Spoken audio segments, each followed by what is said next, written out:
മുള്ളൻചീര തോരൻ വെക്കാൻ പോവാണേ. മുള്ളൻചീര മുറിക്കുന്നൊന്നുമില്ല, അരിയുന്നൊന്നുമില്ല. വെറുതെ ഇലയായിട്ട് അതിനകത്ത് കുറച്ച് കാന്താരിമുളകും ഉള്ളിയും അരിഞ്ഞിട്ടു. ഇനി അതിനകത്ത് ഇച്ചിരി ഉപ്പും ഇട്ടു. ഇനി ഇച്ചിരി മഞ്ഞപ്പൊടിയും തേങ്ങയും കൂടി ഇടും. മഞ്ഞപ്പൊടി ഇട്ടിട്ടുണ്ട്. കടുകിടൂല, വെളിച്ചെണ്ണ ഒഴിച്ചിട്ട്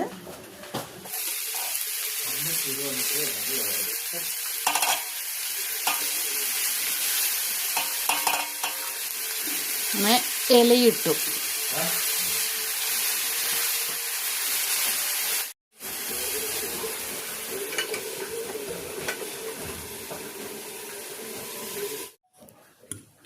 ഉപ്പേരി റെഡി.